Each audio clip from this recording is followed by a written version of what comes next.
Hey guys, today we're going to go over all the damage from the Humble Pie Challenge. First off, if you don't know, the Humble Pie Challenge is one of the most extreme rock crawling challenges in the Northeast.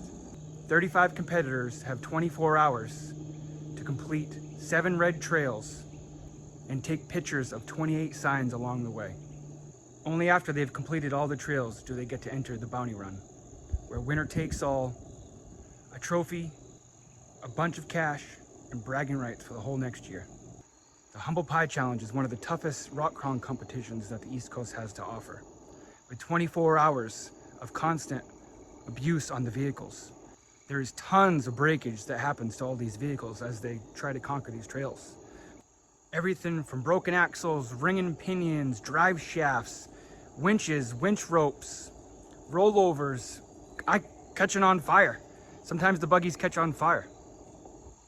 I actually had an incident where after I replaced one of the brake lines, I didn't put the cover back on after I topped it off, and I hit a rock, it popped off, and a little spurt of hydraulic fluid went onto the headers, and I caught on fire very briefly.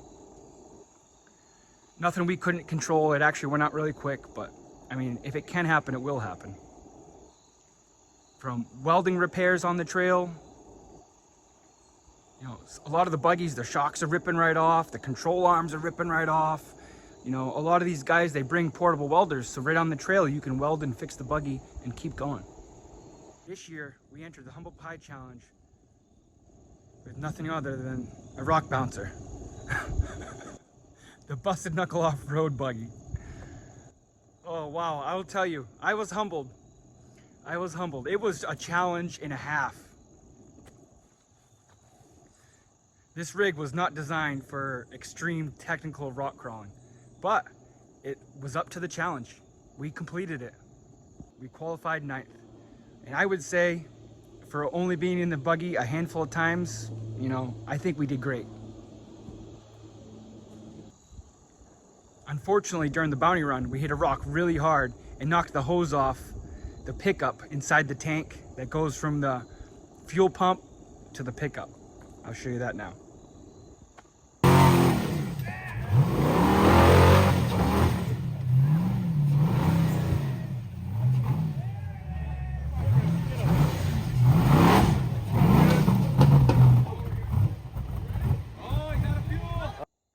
Even though the busted knuckle buggy is tough as nails, it still did not go without any damage.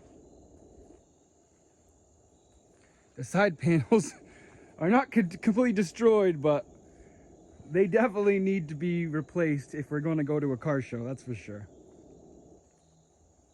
The brake lines proved to be one of the weak points on this buggy.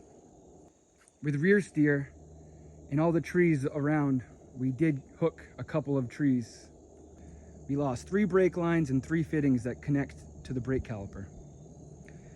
Lucky enough, we brought spares and were able to repair on the trail.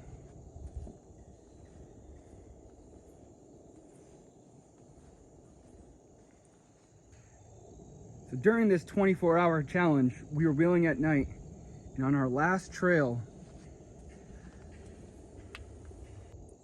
the nut and bolt holding our high steer arm to our tie rod backed off, and with it at full extension, it was able to bend the high steer arms. So no, they are not indestructible, but they did not break, and we were able to finish. The Warn winch got a workout, that's for sure. That mighty Warn winch was able to pull us up some crazy obstacles and drag us over and get us through.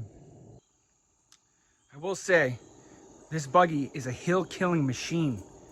All the hills that we encountered, this thing was able to tackle.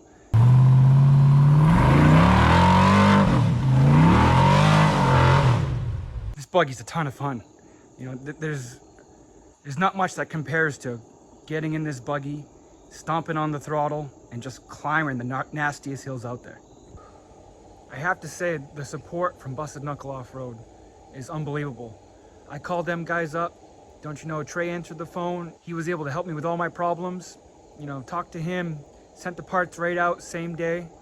Later in the day, Jake Berkey sent me an email addressing all the problems I had and told me if I have any questions or any problems in the future, send him an email and they'll come up with a solution. I mean, what more can you ask for? The support from these guys is just phenomenal.